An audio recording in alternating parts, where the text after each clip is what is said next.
आज हम कक्षा नवम संस्कृत सैमोसी भाग प्रथम के पाठ दसम का अध्ययन करेंगे। इसमें जटायु शौर्यम पाठ का नाम है।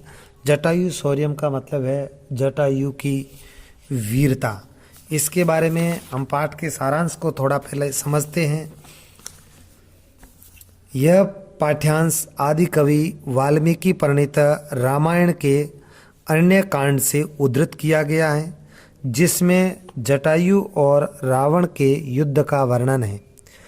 पंचवटी कानन में सीता का करुण विलाप सुनकर पक्षी श्रेष्ठ जटायु उनकी रक्षा के लिए दौड़े।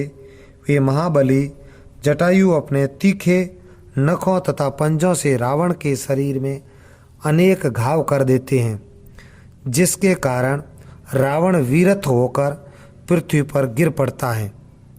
कुछ ही क्षणों बाद क्रोधांध रावण जटायु पर प्राणघातक प्रहार करता है, परंतु पक्षी श्रेष्ठ जटायु उससे अपना बचाव कर उस पर चंचू प्रहार करते हैं।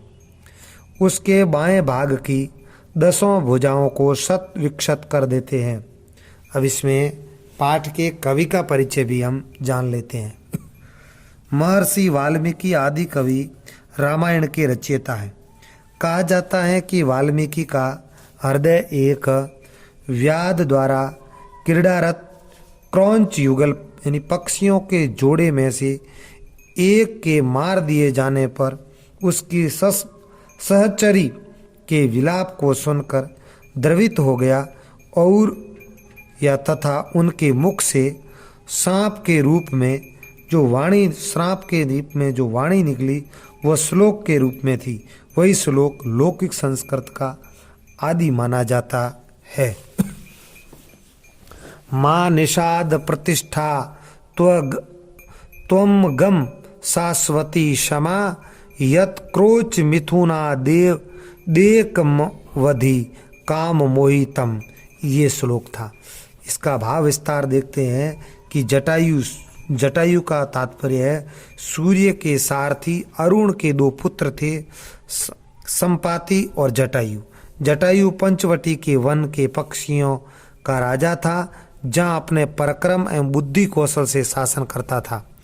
पंचवटी में रावण द्वारा अपहरण की गई सीता के विलाप को सुनकर जटायु ने सीता की रक्षा के लिए रावण के साथ युद्ध किया और वीर गति पाई। इस प्रकार राजा धर्म की रक्षा में अपने प्राणों का उत्सर्ग करने वाले जटायु को भारतीय संस्कृति का महान नायक माना जाता है। सीता विषयक सूचना देते हुए जटायु ने राम से जो वचन कहे वे इस प्रकार हैं। यामो सधी मीवायु सम अन्वेषी महावने सा च देवी मम प्राणा रावणो नोभ्यम हतम। भाषिक विस्तार यानी इसमें व्याकरणिक विस्तार अपन थोड़ा देखते हैं कि व्याकरण की दृष्टि से जो महत्वपूर्ण है। वाक्य प्रयोग गिरम छात्र मधुरा गिरम उवाच पतंगेश्वर पक्षीराज जटायु पतंगे से स्वर अपि कथ्यते सरी रावण निशस्त्रेण जटायु नाम आक्रांतः विधूय वीर शत्रु प्राण विधूय अग्रे अगच्छत वर्णान चिकित्सक औषधेन वर्णान विरोपितान अक्रोत व्यपाहरत जटायु रावण से बाहून व्यपाहरत आसु स्वकार्यम आसु संपदाय।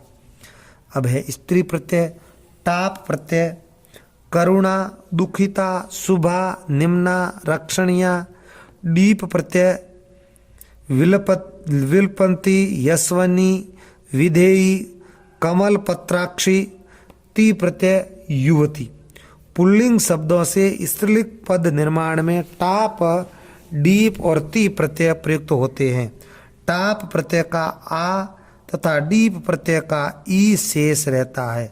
जैसे मूषकः धन टाप मूषिका, बालकः धन टाप बालिका और वत्सः धन टाप वत्सा, हसन धन डीप हसंती, मानिन धन डीप मानिनी, विध्वंस धनडीप विदुषी, श्रीमत धनडीप श्रीमती, युवन धनडीप युवती। इस प्रकार से ये पाठ का जो सारांश था पूरा हुआ। अब अपन इसके थोड़े शब्दार्थों के बारे में जानकारी प्राप्त कर लेते हैं। ये मानाम नियमानाम ले जाती अपहरण की जाती हुई, राक्षसेन्द्रेण दानो पतिना, राक्षसों के राजा द्वारा, पर दारा भी मर्सनाथ, पर स्त्री स्पर्शात, पराई स्त्री के स्पर्श से, विगहरियेत विंध्यात, निंदा करनी चाहिए, धनवी धुरंधर धनुर्धर, क्वचधारी क्वच धारण किए हुए, सरी बाणधर बाण के लिए हुए, व्याजहार अकथ्यत कहा, निवर्यत्य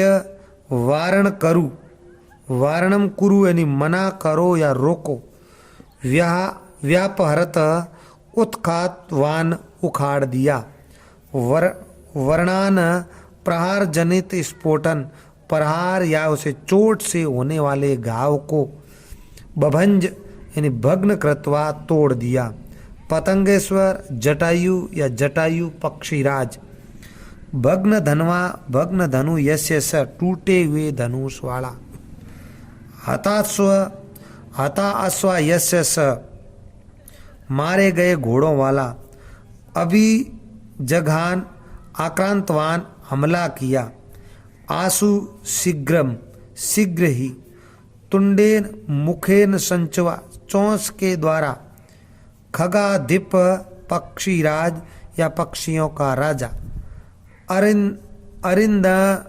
अरिंदम शत्रुदमन शत्रुनाशक, शत्रुओं को नष्ट करने वाला। इस प्रकार से इस पाठ के परिचय और इसके शब्दार्थ है पूरे हुए। अगले अध्याय में हम इस पाठ के इन श्लोकों को पढ़ेंगे और इनका अर्थ भी करेंगे। तब तक धन्यवाद।